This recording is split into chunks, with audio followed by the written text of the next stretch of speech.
एक बार फिर से सभी विद्यार्थियों का हार्दिक स्वागत। विद्यार्थियों, हमारा चैप्टर चल रहा है त्रिविम निर्देशांक ज्यामिति। आज इसका दूसरा वीडियो लेक्चर है। पहले वीडियो लेक्चर के अंदर मैंने आपको बताया था कि किसी भी रेखा के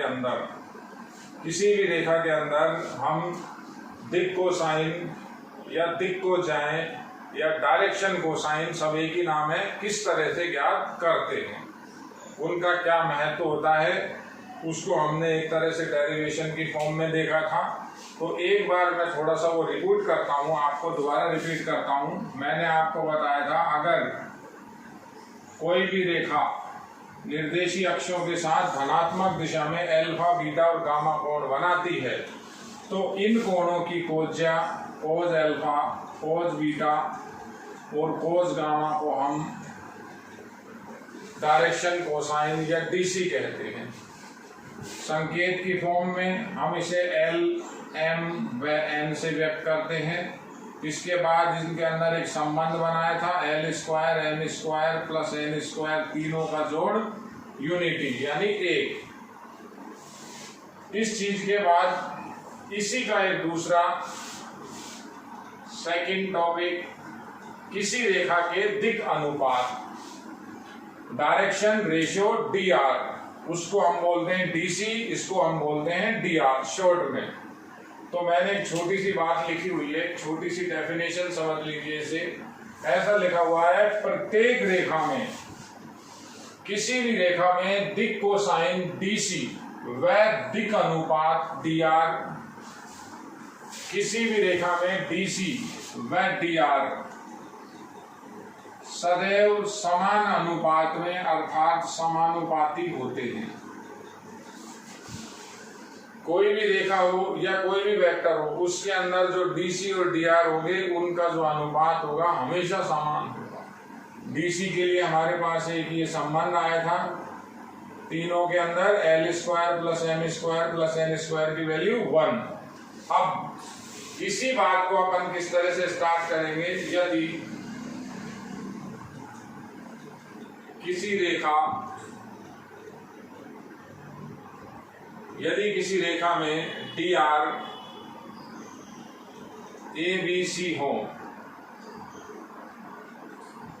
मैंने उस रेखा के D R A B C मान लिए, तो हमारे पास एक जनरल सी बात आ गई, एल बटा ए, एम बटा बी और एन बटा सी। ये अनुपात हो गया, समान अनुपात है। ऊपर हमने डीसी लिखे हुए हैं, नीचे डीआर लिखे हुए हैं। ये इसकी छोटी सी डेफिनेशन है, डीसी और डीआर हमेशा समान अनुपात में होते हैं।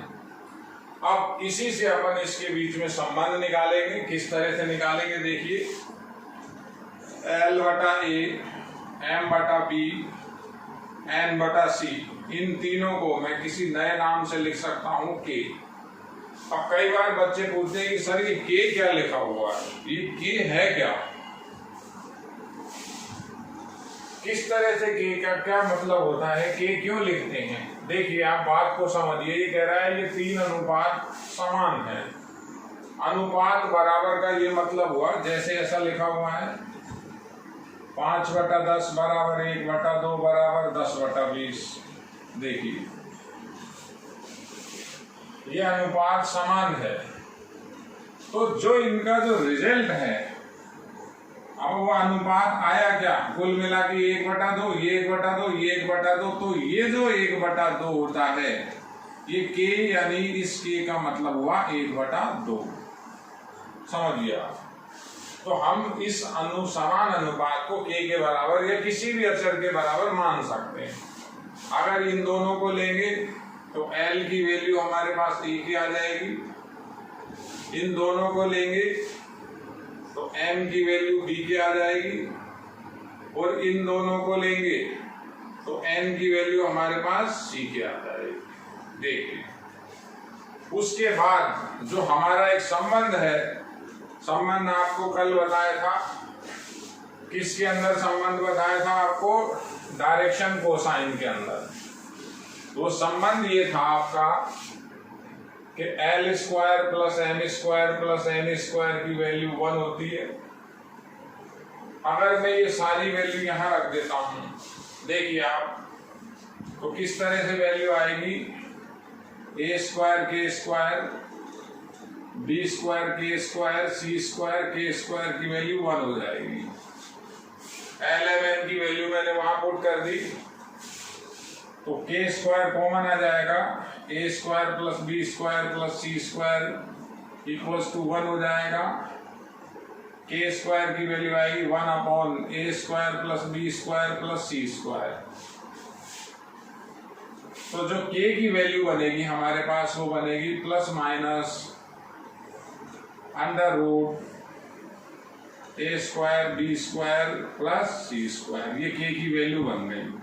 अब इस के की वैल्यू से, ये के की वैल्यू अगर हम यहाँ रख दें, एक बार यहाँ, एक बार यहाँ, एक बार यहाँ, तो मेरे पास एक संबंध आ जाएगा। तो L की वैल्यू आ जाएगी प्लस माइनस, के की वैल्यू रखेंगे 1 upon A square B square plus C square. M की वैल्यू आ जाएगी plus minus B upon under root A square plus B square plus C square, और एन की वैल्यू आ जाएगी plus minus C upon under root A square plus B square plus C square. ये जो आपको लिखा हुआ है ये डीसी और डीआर के अंदर एक संबंध है, इसे हम बोलते हैं डीसी व डीआर में संबंध। यानी आपको अगर डीआर मालूम है तो आप डीसी निकाल सकते हो।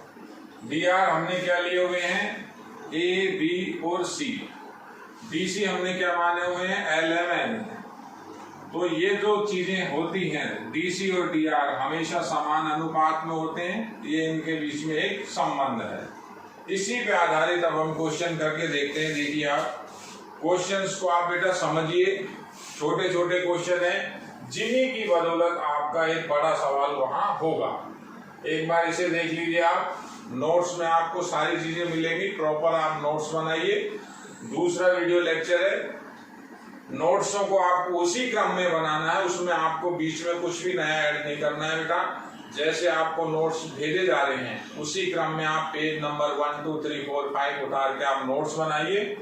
क्वेश्चन आपको नोट्स में भी मिलेंगे और मैं भी यहाँ कर रहा हूँ। देखिए अब क्वेश्चन करते हैं इसके ऊपर, ये दो चीजों के ऊपर, डीसी और डीआर के ऊपर अब हम क्वेश्चन स्टार्ट करते हैं। देखिए किस तरह से क्वेश्चन होंगे, कैसे क्वेश्चन बनते हैं। इसमें एक क्वेश्चन आपका 1 नंबर का है, एक क्वेश्चन इसके अंदर 6 नंबर का है।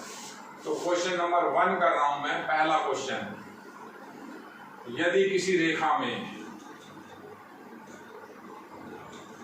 यदि किसी रेखा में दिक् अनुपात, यदि किसी रेखा में दिक् अनुपात 2 -1 2 हो तो उस रेखा के दिक् कोसाइन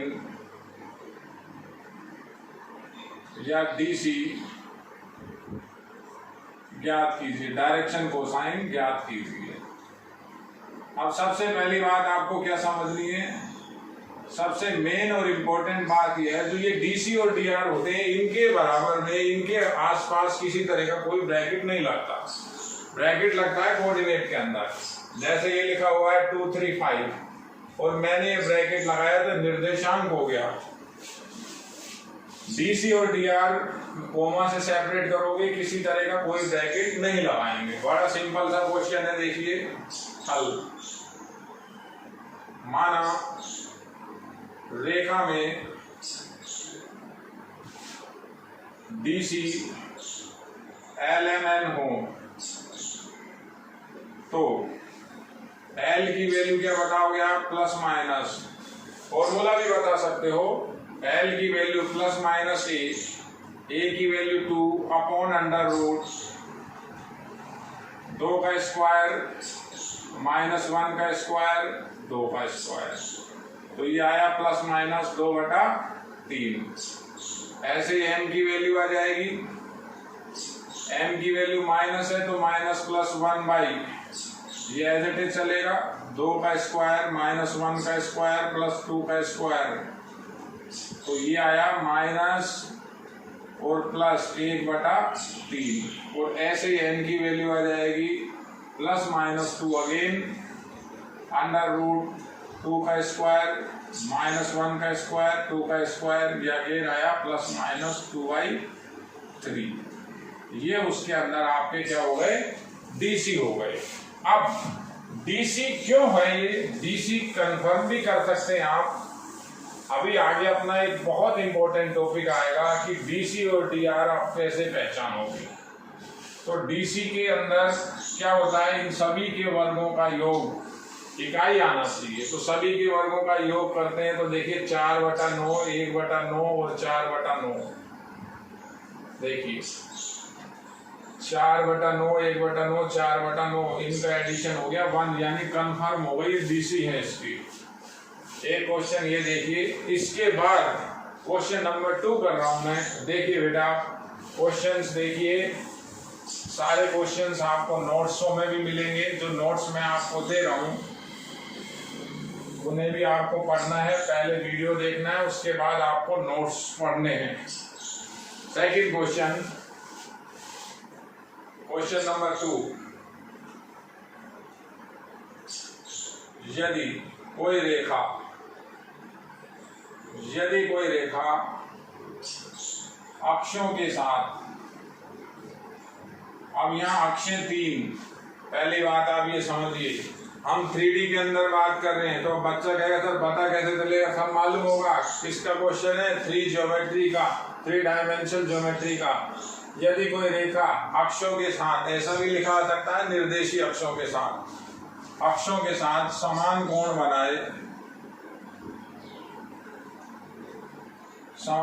बनाए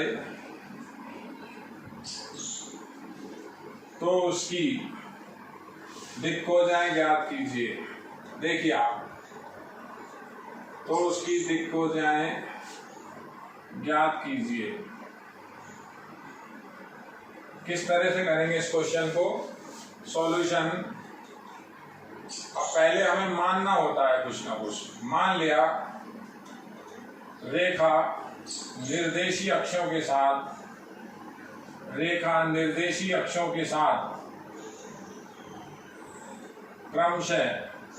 क्रमशः का मतलब पहला x अक्ष के साथ, दूसरा y अक्ष के साथ, तीसरा z अक्ष के साथ क्रमशः अल्फा, बीटा व गामा कोण बनाती है।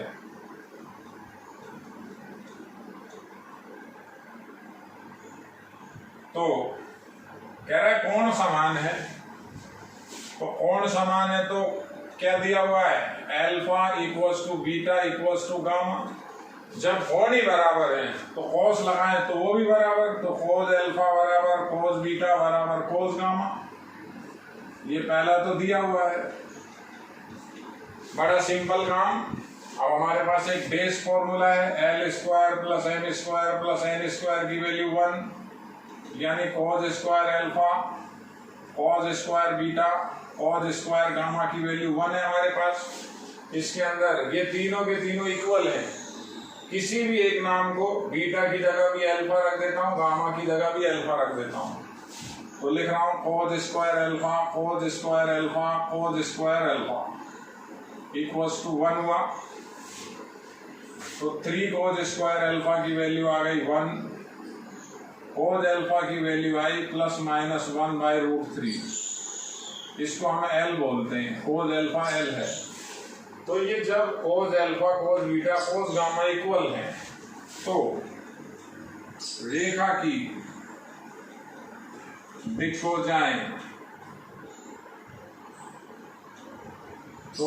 की दिक्कोजाएं प्लस माइनस 1/√3, फिर अगेन प्लस माइनस 1/√3 और तीसरा भी अगेन सेम प्लस माइनस 1/√3 होंगी। ये इसकी डीसी हो गई। अब देखिए डीसी कैसे कन्फर्म होती है, वर्गों का योग इकाई आ रहा है, कैसे आ रहा है 1/3 एडिशन 1/3 1/3 1 हो गया। वर्गों का योग इकाई है तो कन्फर्मली डीसी है। तो डीसी और डीआर अब आपको यहाँ से आगे थोड़ा सा अच्छे तरीके से समझना होगा। ये तो बिल्कुल छोटी सी बात थी, मैंने आपको कल डीसी भी डिटेल में बताया था, डीआर इतना बड़ा नहीं है। लेकिन अब जो इनके अंदर कंफ्यूजन हो जाता है कि डीसी और डीआर में बच्चा मिसमैच कर जाता है, उस चीज को आपको दूर करना पड़ेगा। उसके लिए मैं आपको आगे भी कुछ ना कुछ थ्योरी बता रहा हूँ। देखिए आप, ये 2 क्वेश्चन के बाद अपन आगे थोड़ी थ्योरी देखते हैं बेटा।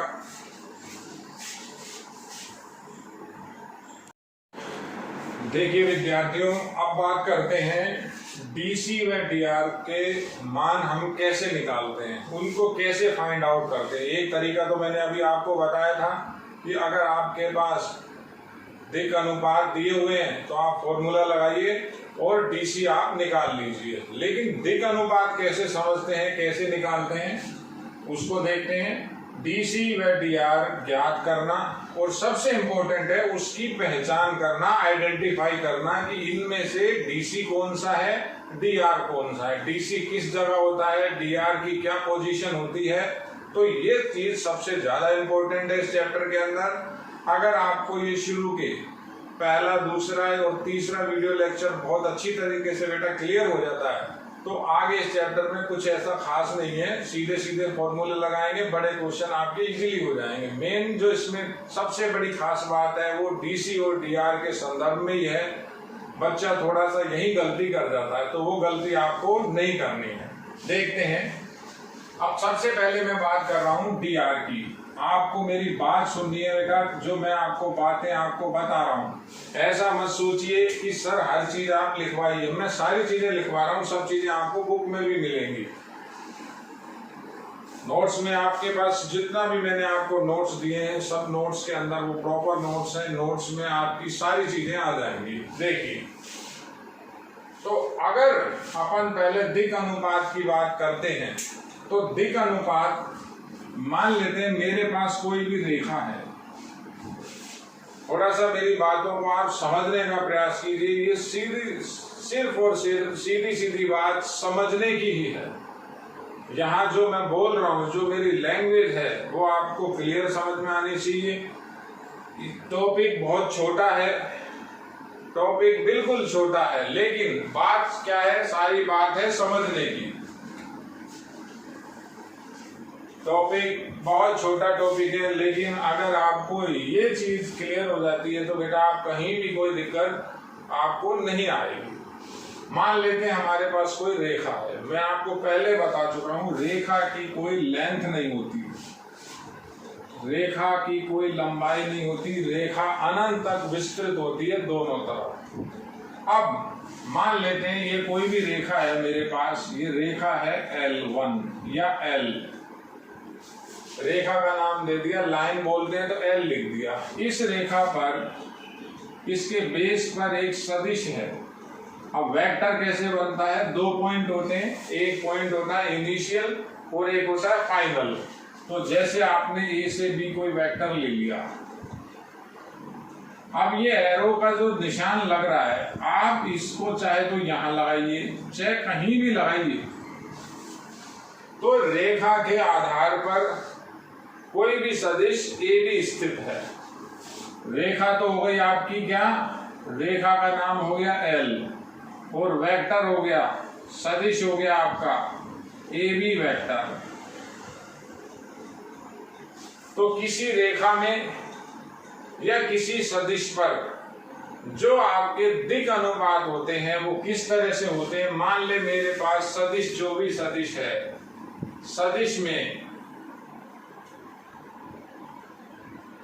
I कैप, J कैप व K कैप के गुणांकों को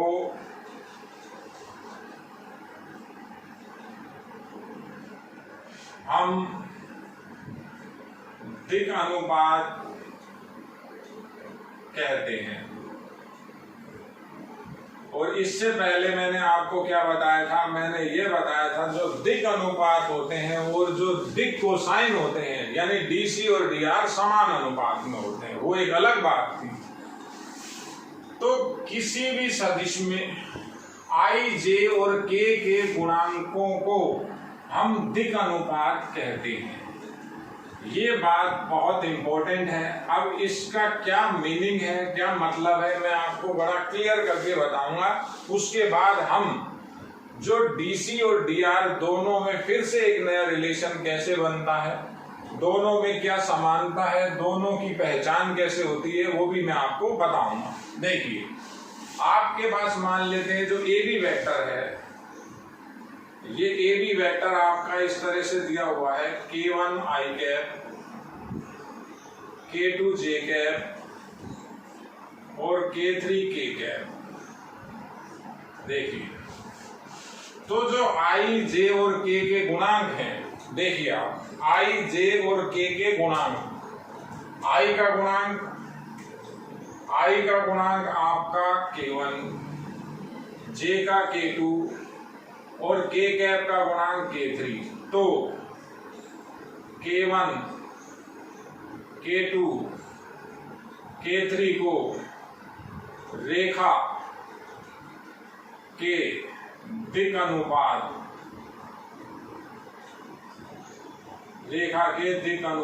कहते हैं। अब बच्चा कहता है सर ये दिक् अनुपात रेखा के हैं। हाँ, ये रेखा के दिक् अनुपात है, ये सदिश के दिक् अनुपात है, ऐसे भी बोला जा सकता है। ये रेखा आधार है, ये सदिश कहां पर रुका हुआ है, इस रेखा के ऊपर है। तो सबसे इंपॉर्टेंट बात आपको ये समझनी है, कैसा भी आप वेक्टर लिखिए, कोई भी आपने वेक्टर लिखा, मान लेते हैं मैंने अल्फा वेक्टर लिखा, वो लिखा I cap minus 2J cap plus K cap, ये मैंने एक वेक्टर लिखा। तो मैं अगर लिखूं अल्फा सदिश के dr, तो अल्फा सदिश के dr हो गए 1 - 2 और 1। देखिए, I का गुणांक 1, J का गुणांक -2, K का गुणांक 1। मैंने पहले बताया है इसमें कोई भी किसी तरह का इस तरह का कोई ब्रैकेट आपको नहीं लगाना, निर्देशांक नहीं है, ये हो गए दिक् अनुपात। बिल्कुल क्लियर बात है। कैसा भी आप वेक्टर लिखो, आपने वेक्टर लिख दिया, आपने वेक्टर लिखा P vector 2 I cap plus R J cap plus theta K cap, आपने ये वेक्टर लिखा। तो इस P वेक्टर के अंदर जो dr होंगे वो आपके बनेंगे 2 -r और थीटा। अब किसी तरह का कोई भ्रम नहीं रखना है कि सर ये थीटा तो कोण होता है, हमें कुछ मतलब नहीं है कोण था क्या था, ये तो K का गुणांक था, K कैप का गुणांक था। I कैप, J कैप और K कैप के गुणांकों को हम dr बोलते हैं, जनरली बात। अब इसके बाद ये चीज आपको एक बार क्लियर होनी चाहिए बिल्कुल। मैं एक अगला एक टॉपिक लिख रहा हूं यहीं, देखिए अब आप दो बिंदुओं से जाने वाली रेखा के dr बहुत इंपॉर्टेंट है, छोटी छोटी चीजें हैं, समझिए। अगर कोई भी रेखा दो बिंदुओं से जाती है, ये 2 पॉइंट हैं, इनसे कोई रेखा जाती है, इनसे कोई रेखा पास होती, या ऐसा बोल सकते हैं किसी रेखा पर 2 बिंदु स्थित हों, वो भी एक बात है। तो इस लाइन के जो dr होंगे वो कैसे फाइंड आउट करते हैं, देखिए जो भी 2 बिंदु होंगे, आपके पास कोई ना कोई 2 बिंदु होंगे, मैं इसी तर्क से बताऊंगा आपको। मान लेते हैं एक बिंदु है आपके पास x1 y1 z1, दूसरा बिंदु है x2 y2 z2। ये P पॉइंट है, या ये A बिंदु है, ये B बिंदु है। तो सबसे पहले तो जो DC हो या dr हो या रेखा हो, तो उसमें सबसे पहले तो आप दिशा बताएंगे। ये जो सदिश है इसकी दिशा है, रेखा है ये इस डायरेक्शन में है, तो अपन ने मान लिया डायरेक्शन ये है, तो सबसे पहले हमारा मतलब ये हुआ ए बी सदिश के dr, या ये जो रेखा है, मैंने अभी बताया रेखा अनंत तक विस्तृत होती है, या रेखा जो भी इसका नाम दे, रेखा का नाम लिखेंगे ए बी या एल के dr, ये दोनों एक ही बात है। अब dr कैसे निकलता है, अभी बताया था, किसी भी वेक्टर में i, j और k के गुणांक निकाल लो आप। तो कैसे निकालेंगे, हमारे पास फिर एक ही बात, ए बी वेक्टर हमें निकालना पड़ेगा। ए बी वेक्टर क्या होता है, O B vector minus O ए वेक्टर। अब ये जो बात आई ये कहाँ की बात है, ये वेक्टर की बात है। सदिश योग का त्रिभुज नियम भी है ये। बेटा आप मैथ के बच्चे हो, आप बायोलॉजी का जो बच्चा होता है तो उसको तो हम बिल्कुल पकड़ के बैठा के हर चीज समझा दें, आपको ये सब चीजें बता रखी हैं। ओ बी यानी बी का पोजीशन वेक्टर, तो मैं लिख रहा हूं, देखिए ए बी वेक्टर की वैल्यू पहले तो आएगी। ओ बी वेक्टर कैसे लिखेंगे, ये पॉइंट दे रखा है तो ओ बी लिखने में कुछ भी नहीं है, x2 y cap, y2 j cap, z2 k cap. O A कैसे लिखेंगे, x1 y1 z1 दिया हुआ है, x1 y1 z1, तो क्या हुआ ये x1 i cap, y1 j cap और z1 k कैप। तो ए बी वेक्टर क्या हो गया, तो ए बी वेक्टर हमारे पास हो गया x2 minus x1 i cap, y2 minus y1 j cap और z2 minus z1 k cap. देखिए अब लिख रहा हूं मैं, तो जब दो बिंदुओं से कोई भी रेखा गुजरती है तो dr कैसे लिखते हैं, ए बी सदिश के dr क्या हो जाएंगे, i j k के गुणांक होते हैं। एक तो हो गया x2 माइनस x1, कॉमा लगाया y2 माइनस y1 और कॉमा लगाया, लिखा z2 माइनस z1। अब ये वेक्टर इधर से इधर भी हो सकता था, बी ए वेक्टर भी अगर अपन निकालते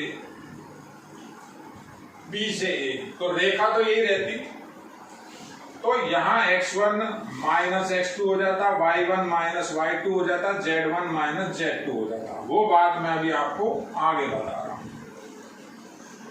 तो ये आपको इतना लंबा कोई भी काम नहीं करना, थ्योरी है, थ्योरी को भी आपको समझना है। अब कैसे समझना है इस चीज को, देखिए मैं आपको जो नोट्स बना के दे रहा हूं बेटा, खुद ही बना रहा हूं,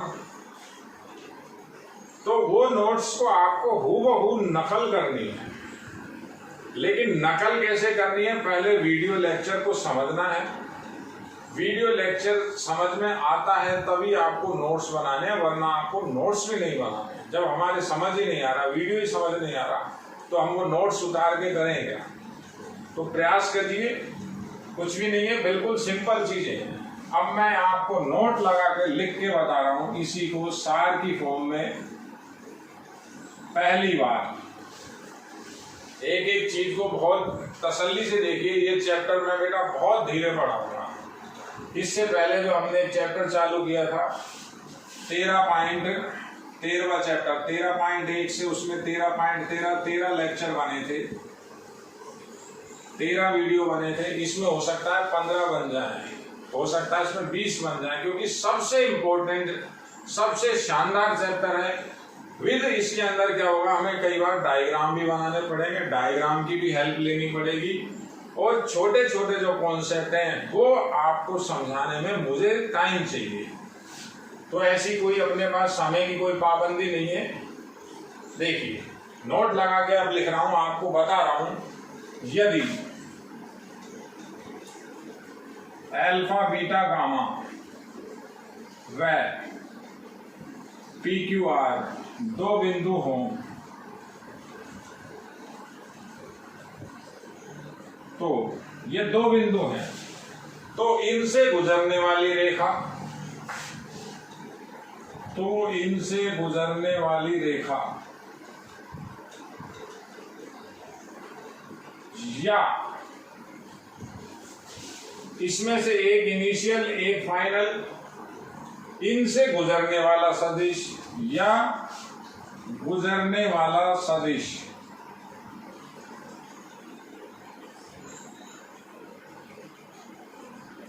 गुजरने वाले सदिश की के दिक् अनुपात बराबर। और वो दिक् अनुपात यहां कैसे निकाले हैं देखो, कुल मिला के घटाए तो x2 minus x1, y2 minus y1, z2 minus z1। तो आप घटा दीजिए, किसी भी क्रम में घटा दीजिए, लेकिन x कोऑर्डिनेट में से x घटे, y में से y घटे, z में से z घटे। तो मैं घटा रहा हूं, देखिए p माइनस एल्फा, आगे लिख रहा हूं प्लस माइनस पहला। अब प्लस माइनस क्यों? एल्फा माइनस पी भी कर सकता था, पी माइनस एल्फा भी कर सकता था, दोनों लिख रखे हैं। फिर प्लस माइनस, तो अब यहां पहले क्यू ही आएगा, क्यू माइनस बीटा, और plus minus R minus gamma. R और गामा को आप क्लियर बनाना, नहीं तो कोई और नाम दे देगा। ये एक बात, ये है आपका डी आर। तो इस सदिश के डी आर बहुत छोटी सी बात है, लेकिन हमेशा याद रहनी चाहिए, हमेशा याद रहने वाली बात है, हमेशा देखने वाली बात है, बार बार इसको हम लगाएंगे। पहली बात बिल्कुल क्लियर। अब जो मैं अब आगे बताऊंगा वो सबसे ज्यादा इंपॉर्टेंट है। अब इसी में हमने ये बात करी दो बिंदुओं से जाने वाली रेखा के डी आर। अब डीसी में और आ जाते हैं।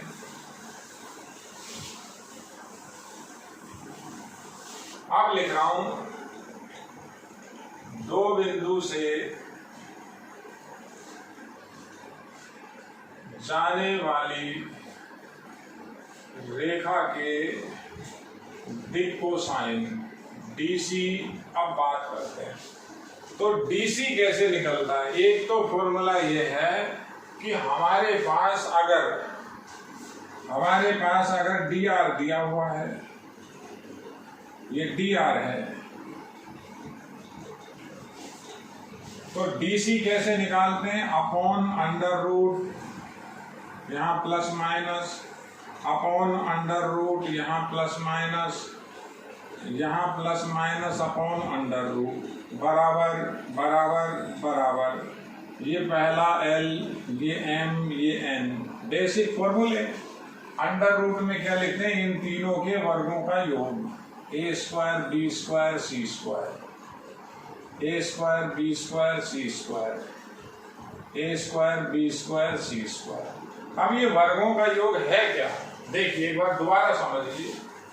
ये पोजीशन थी, ये ए पॉइंट था, ये बी पॉइंट था, ये वेक्टर ए बी ऐसा था, x2 माइनस x1 आई कैप, y2 माइनस y1 जे कैप, और z2 माइनस z1 के कैप। ये ए है। ए क्या हुआ?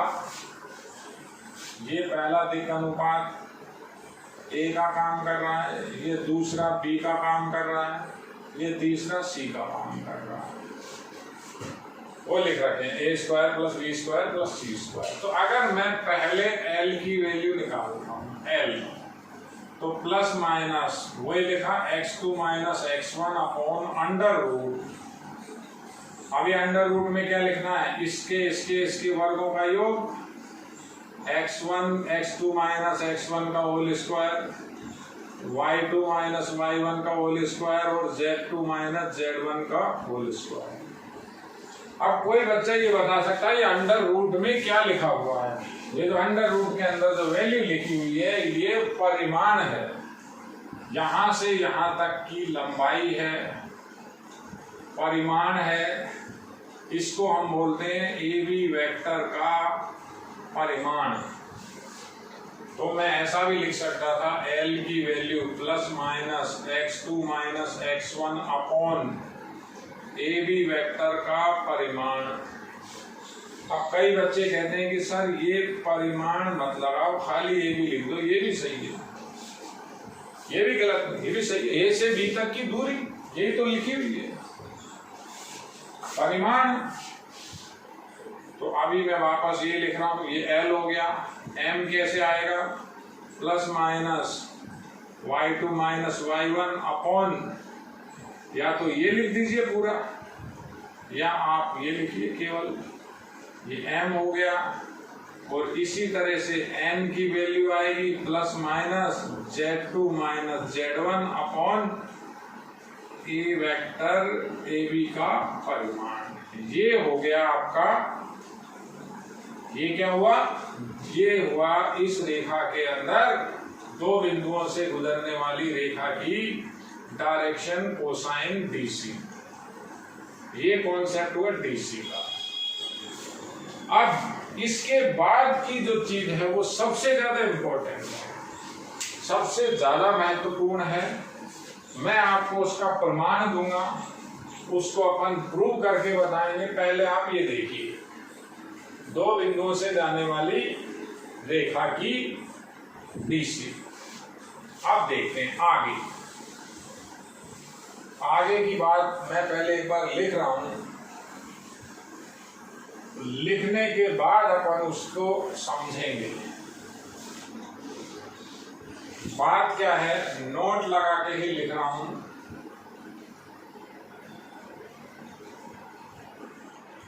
बहुत समझने की बात है बेटा, अच्छी तरह से देखना। यदि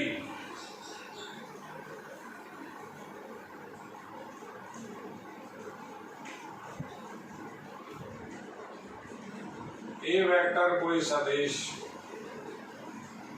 हो तो आई कैप जे कैप व के कैप के गुणांकों को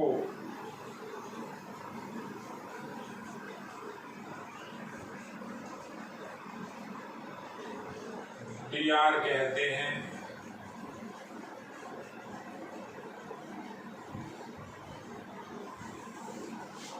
दूसरी बात, यदि ए कैप वो ए वेक्टर है, ये भी सदिश होगा, मात्रक सदिश हो गए। इतनी सी बात, मात्रक ले देता हूं, कोई मात्रक सदिश है तो आई जे व के कैप के गुणांकों को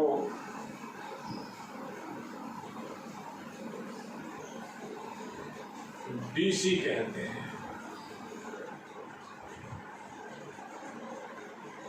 मैं समझाऊंगा आपको, ये चीज प्रूव करके बताऊंगा। सबसे इंपॉर्टेंट इस चैप्टर के अंदर यही चीज है, dr कब बोलते हैं और डीसी कब बोलते हैं। देखिए, इसको मैं आपको बता रहा हूं एक दूसरे तरीके से। यानी कोई भी अगर वेक्टर, पहले इसी की बात कर रहा हूं, कोई वेक्टर ए लिखा हुआ है तो ऐसा मिलेगा A I cap B J cap C K cap, यानी आई जे के गुणांक dr होंगे। और कोई वेक्टर अगर यूनिट वेक्टर है, कोई भी वेक्टर अगर यूनिट वेक्टर है तो आई जे के गुणांक होंगे डीसी एल एम और एन। ये बात कंफर्म है, मैं सिद्ध कर देता हूं इसको। बड़ा सिंपल सा काम है, बहुत सिंपल काम है। देखिए,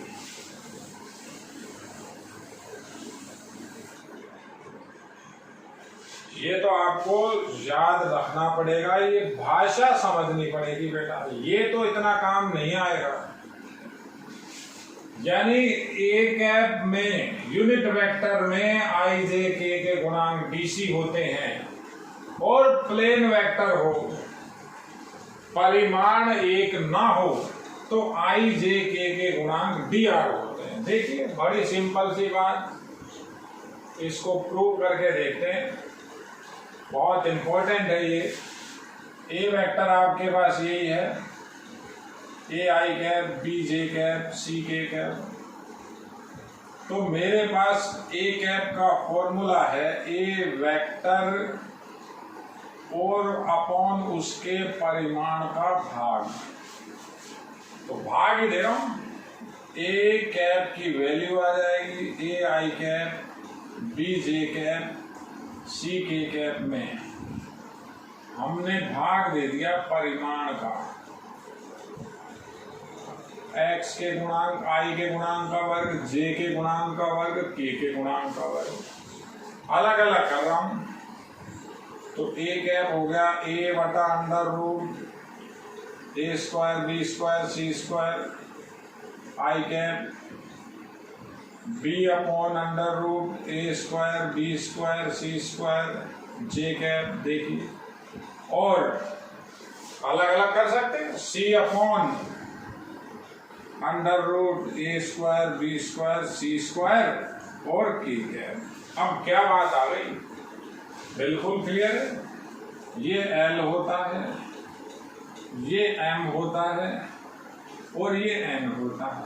अब बच्चा कहता है सर वहाँ प्लस माइनस भी आता, तो एक एक वैल्यू तो हुई, तो डबल डबल वैल्यू होती।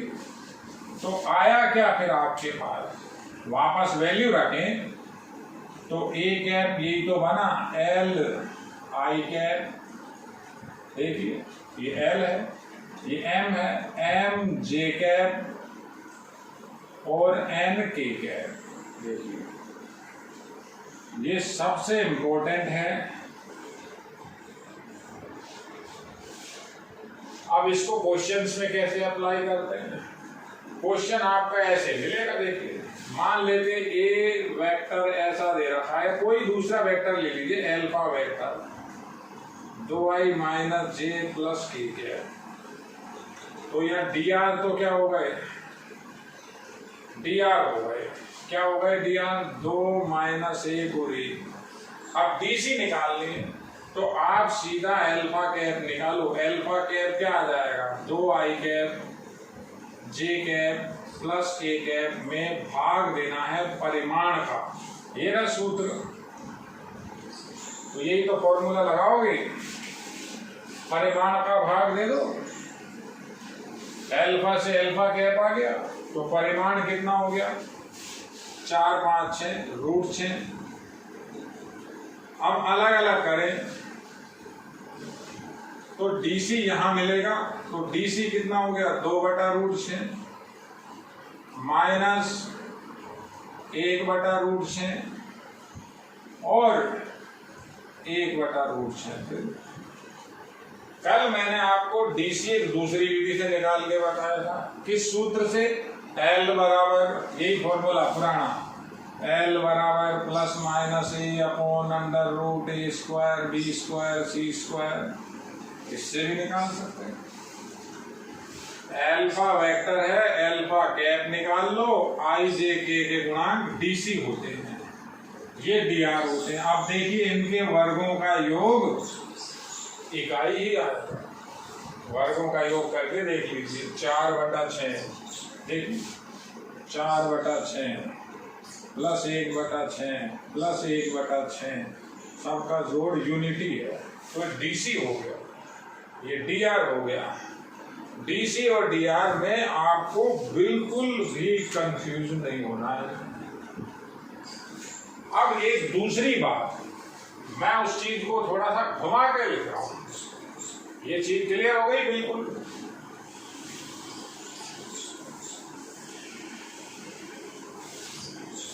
देखिए समझने की कोशिश करना, ऐसा लिखा हुआ है ए सदिश बराबर L I cap M J cap और एन के कैप। तो अब क्या तर्क दे सकते हैं अपन, तो क्या बात समझ में आई आपको। तो ये जो ए सदिश है ये ए कैप के बराबर होगा, समझिए इसको।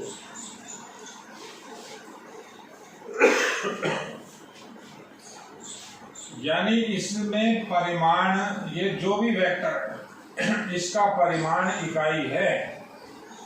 परिमाण कैसे निकलता है, परिमाण होता क्या है? अगर मैं इसका परिमाण निकालता हूं तो under root L square M square N square आएगा। ये परिमाण निकाल रहे हैं ए वेक्टर का।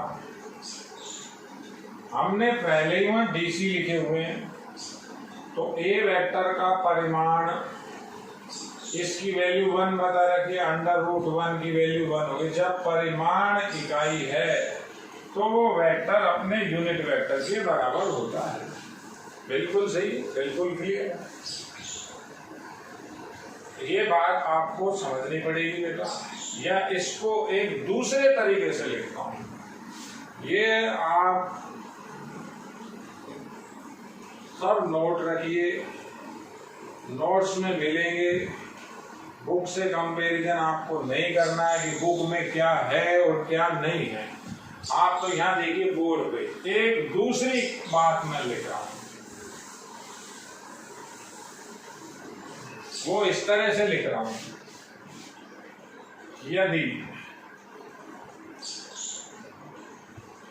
पी कैप की वैल्यू, समझने की कोशिश करना बेटा, यानी यूनिट वेक्टर है पी कैप, कोई सा भी वेक्टर है पी कैप, ऐसा लिखा हुआ है ए I cap, B J cap और सी के कैप।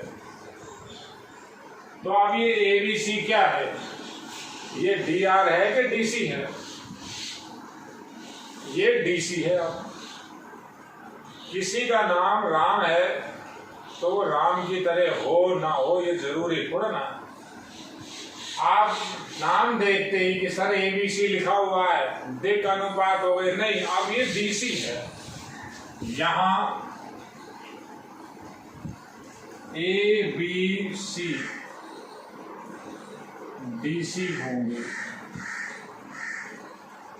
क्यों होंगे डीसी? कारण ये है, ये यूनिट वेक्टर है। यूनिट वेक्टर है तो परिमाण इकाई है। परिमाण कितना निकलेगा? परिमाण ये रहा ए square B square C square आई जे के गुणांकों के वर्गों का योग और अंडर रूट, तो परिमाण इकाई, तो A square plus B square plus C square की वैल्यू 1 आ गई। जब ये वैल्यू 1 हो जाती है तो इनको हम फिर डीसी ही बोलते हैं, डीआर नहीं बोलते। ये आपको सारी चीजें बेटा समझनी है, इनको समझने का प्रयास कीजिए और इसको तरीके से देखिए बेटा। इसके आपको फिर नोट्स उतारने, ठीक है? देखिए बेटा।